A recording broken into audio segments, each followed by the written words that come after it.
And we're good. So welcome, Freya. I'm so excited to have you this week. So for those of you who have been watching our Joyful interview series, I ask someone to come on every week and talk about something that brings them joy. And I think that's especially important right now. I think we all need just to focus a little bit on joy in the time that we're living in. Freya and I have known each other for I don't know, at least 10, 12 years now. We have kids who are similar in age. And so I think we first started talking to each other on the soccer field while we were sitting on the sidelines of soccer years ago. It was before that, Beth. Was it? It was. When we met when we were extremely exhausted moms. Yes. And you and I used to wait in the school line together at NSCS. Oh, so it was even longer ago. Yeah. Yes. Okay. So yeah, exhausted moms. And then we both discovered that we love to knit. So we have done some knitting together and some fun quilting stuff together. I remember going to see a great quilting exhibit with you several years ago, and your youngest was a baby at that point. Yes, he so was. Yeah. So I wanted to have Freya on because first of all, I don't think I've ever seen Freya not smiling and happy. And even when she's upset about something, she still manages to see the good in things. And it's just lovely to be around her all the time. So she's just a great person to be around. So I wanted to have her on. She does a lot of really fun stuff. So can you share a memory with us that brings you joy? Oh, yes. So I think music for most people inspires joy. I think everyone can kind of connect with one piece of music that just makes them absolutely ecstatic, makes the goosebumps go up on your skin. So when I was a little girl, my aunt and I used to always listen to the Chieftains. Does everyone know what the Chieftains are? So it's an amazing Celtic group, and they've been around for years and years, like since the 60s. Yeah. And when I was a baby, they would rock me to this. When I went over to my aunt's house, we'd spend a ton of time together. Every time a new album came out, my aunt and I would go to the record store and get it together at Luke's. Do you remember Luke's Records? I don't. Is that in Providence? No, it was in Pawtucket. It was on Broadway. Okay. It was a great, great store. So what we would do is we were like really connected with the Chieftains. And so when I got older, that was one way we continued to connect was through this music. And then when I joined the military, I joined the U.S. Coast Guard when I was about 21. I ended up going to Davis Symphony Hall in San Francisco, and the Chieftains were playing. And I brought a couple friends with me because they needed a cheering up. And I said, "Oh, you have to come see them." And when music like that gets into you, you can't help it. It's the foot tapping. You start nodding your head. But for me, because it brought so much joy, I jumped right out of my seat and I started dancing. And then, "Oh, you're dancing?" So they literally lifted me up on the stage, and I got to dance on stage with the Chieftains. Yes. Oh my goodness, that's wonderful. Thinking about it. I'm getting goosebumps hearing you retell it. That's so exciting. Oh, how fun. That's great. It's music is definitely one of those things that I think a lot of people just such strong emotions tied to it. One of my previous people that I interviewed on this series, whenever I hear Bruce Springsteen, I think of him. So we of course talked a little Bruce Springsteen while he was on, and the Chieftains are up there on my list of absolutely love them as well. So yeah. Since you know my kids, Liam, who I interviewed last week actually for this. I'm sorry, I missed it. It's okay. It's all stored here. And then I also have a YouTube channel, so you can go and rewatch. I haven't uploaded it on YouTube yet, but I'm going to do that after I talk to you. So when I interviewed Liam, I was thinking about when he was a baby, he still loves jazz, and you probably remember he started the jazz band at his school, or restarted it. It had fallen, sort of been around and then wasn't around. And he used to listen to, when the kids were babies and I couldn't sleep, I would listen to Miles Davis, and he has this strong connection to Miles Davis from me like rocking him in the living room listening to Miles Davis at 2:00 in the morning. So yeah, music is just super powerful like that. So what's one thing that you do regularly that brings you joy? I love sewing and any kind of fiber art whatsoever. Like it's not, I'm being still right now, but it's killing me to do so, because normally I'm always knitting. You're the same way. Mm-hmm. Anytime there's like 5 minutes, it's 5 rows, you know, you can get it done. But sewing, I think for me, brings me the most joy, and creating costumes, and it's just so much fun. Are you willing to share what you were just showing me that you were working on, your current? Yeah, I sure can. Actually, I can show you 2 things. Give me 1 second. All right.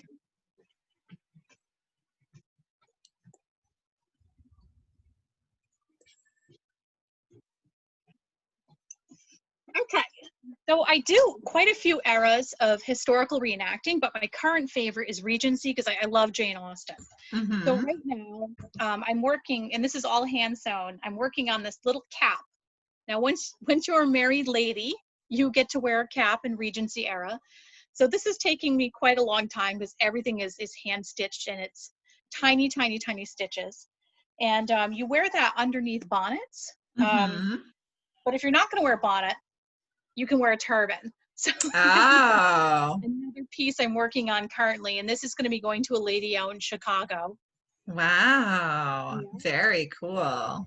It's super fun. Yeah. So you do, when you say sewing, I think some people probably think when you say sewing, they think, you know, you have a sewing machine in front of you and you're making something from a pattern, or, you know, I think people either think making something from a specific pattern to wear now, mm-hmm. or quilting. I don't think they think of sort of period piece costuming sewing, but that's something that you're really passionate about and do a lot of, and a lot of costuming for theater work too.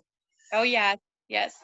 And it's fun to get into those high detail things, but you do have to leave a little time to do things that have a quicker reward. So I call those popcorn projects. So you'll be working away at something where you're just, you know, really straining and like getting it done. It takes hours and hours, but you're not really getting anywhere. Mm-hmm. So you keep a second project beside you. I call those popcorn projects. Yeah, that are super quick, because you just need that satisfaction of feeling like you're getting somewhere. I know you know, I just finished that sweater that's been years and years in the making. Mm-hmm. I actually still need to Kitchener stitch underneath the armpits. I haven't done that yet, and I still need to block it. But other than that, it's done. I sewed in all the ends. But there were times where I would set it aside for a year and not even pick it up, because I knew I had to knit back and I wasn't ready. Emotionally, I just wasn't there yet. So there are both things that bring us joy and frustration at the same time, right? Mm-hmm. How did you get started sewing? So sewing in my family has a really long legacy. So my Nana was, she was the first class of West High School, which is now Shea High School. Mm-hmm. So she was like the first one to go into that works progress built building. Mm-hmm. And they were really like focused on the students to pick something that you really loved. And so what she really loved was sewing. Mm-hmm. And so she, in her yearbook, it says, I want to be a fashion designer. But unfortunately, when you're a 1950s mom, that kind of really wasn't in the cards for very many people. Right. So she didn't necessarily pass on any skills, because by the time I asked, she was quite frustrated with the process, because she had basically made clothing for her whole family for like close to 20 years. She mm-hmm. was done.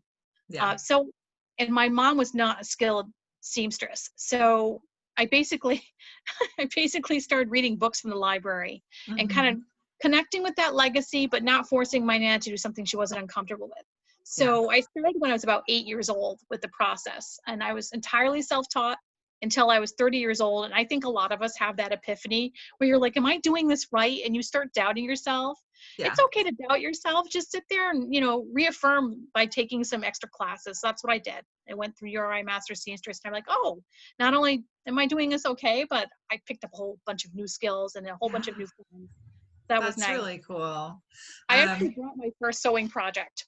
Oh, This is a that's little dog. Adorable. I love that you still have it. Yes. Yep. It's from That is so cute. It's from a pair of horrible hand-me-down pants that I had to wear in second grade. Boy, was I glad to grow out of those. That's adorable. My grandmother made a quilt for me and for my wedding, and it has she had a cloth shower curtain hanging in her bathroom when I was a little girl, and we lived with her for several years. And so the shower curtain is actually in my quilt that she made. And so, as you know, it's really funny when you have those family things that you go, oh, I remember this and I remember that. And people seem to be really getting into sort of the t-shirt quilts now because there's those memories that go along with the fabric that's in them, and it's kind of cool to have that. What is one tip that you can share about how you embrace joy that you think others can learn from? I would say try and find joy in the smallest of circumstances. That's what I would say. Sometimes it can be something as just the way the leaves rustle. I get super excited. I have what's called the Wallace and Gromit moment when I get that perfect piece of toast. Yeah. I have to say, cracking toast, Gromit. All those little things, like if a drawer closes nicely, or you look up and you see a cloud that looks like an elk. Take joy in the tiniest things, and it just leads to more happiness. Right. I agree. I think that's a great tip. So what about negativity? So how do you get away from negativity and towards joy in your life? So I had to write down because I had to really think about it. But I would say, if you know in your heart that you're right, you don't have to sit there and waste any time defending yourself. And I think this is especially important now because we are at the point of social media where, like, if you have your opinion and you're not going to change it, arguing with another person is, number one, it's not going to change their mind, and it's just going to make you feel heartsick, and you don't want to do that. So you just kind of, jump ship and change the subject if you have to, or try and find some common ground that you can agree on and then move on to something else. So then I would also say too, one thing to remember is you can only control your own behavior. If someone's being, nasty or confrontational, you can't get them to be less. Right. So you can only control yourself and be like, I'm not going to be confrontational. I'm going to take this down a notch. And usually people will follow suit that way because they want to emulate that calmer behavior. They don't want to be upset either. Right. Right. I would say empathy. It's really important that if you don't agree with someone, that you try and you don't have to take their perspective, because sometimes, there are perspectives where you're like, oh, I don't know about that. Yeah. But you can try and see where they're coming from. And a good example I would say about this is my friend is a firefighter down in Florida. And he used to say like the most awful stuff about people. And I was like, why would you say something like that about people? Like making some really derogatory comments, especially towards people of lesser means. And then I found out, not from him, but from another person, that his friend had died on Christmas Eve. And it was because of another person's poor decisions that his friend had passed away in the fire. So when you see that, you can I'm not saying give them a get out of jail free card. I'm just saying, see where they're coming from. Yeah, exactly. And then the last thing I would say is have a few really good jokes. If you cannot get out of a situation, see if you can calm them down enough just to sit there and tell a joke. And I have one if you have time for it. I do. I want to hear the joke. I was just going to ask you. So I believe a lot in legacy. So this one comes from my grandfather. And when people used to get difficult, he used to tell this joke all the time. So he would say, long time ago, back in England, Her Majesty got quite ill, and no one knew what to do about it, but the people, they were quite sad. So what happened was, she took to her bed, and the people lined up around Buckingham Palace, and they made sure that they touched base at least once daily with the guard. They'd come cap in hand, and they'd say, so, how's Her Majesty today? And the guard said, oh, she's doing quite poorly, actually. She's not eating very well, and she's taken to her bed. So the next day they come back, and they say, so, how's Her Majesty today? And the guard had worse news and said, oh, I'm so sorry to tell you this, but she's doing much poorly. She didn't leave her bed even once today.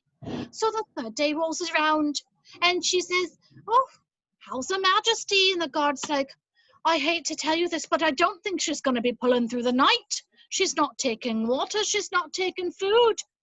So the fourth day, they're walking slowly because they think that the inevitable is going to happen. And they come up to the guard and they say, so, how's Her Majesty today? And the guard is quite animated. He's got a big smile on his face. And he says, oh, well, they started feeding the Queen rectally, and she's doing quite a bit better. And it does your heart good to see Her Majesty's arse snap at a wee bit of toast. So it was kind of a joke that's it's just so ludicrous and disarming. Yeah. People can't help but to laugh. Yeah. That's great. I love that. What a wonderful idea. And definitely something that we can all take away some tidbits on, and I appreciate it. And do you have other projects that you're working on besides your turban and your cap there, or are you anything bigger, or are you doing small are you doing, because of the heat, doing things that are not quite as heavy? I am working on a dress for a drag queen. However, I'm sworn to secrecy, so I understand. Can't That's totally understandable. Yeah. I find in the summer I try to stick to the smaller projects with knitting. I wasn't sure if sewing you were kind of doing the same, keeping them small, because they get hot and heavy and you want to sort of not have too much weight on you while you're doing them. So I am working on an Afghan, but it's all squares, so it's a log cabin and you keep adding pieces to it. So that's my current project. So thank you so much for joining me. I appreciate your time, and I loved talking with you, and can't wait to get together again in person, or maybe we just need to knit virtually so we can spend some time together. So thank you everybody for joining us tonight, and thank you so much, Freya, for being a part of my little interview series. And we do I don't know if you've joined the group yet, but if you want to join the group, Liam's interview is housed there, so you can watch that. But also, we do gratitude daily in the group, which I think is also another nice tip for sort of staying in that moment of, keeping joy in your heart and noticing when the drawer shuts nicely, or a perfect piece of toast, or all those good things. All right. Have a great night, everybody. And enjoy, if you're in New England, enjoy this cooling off that we're getting from this thunderstorm. Bye. Bye.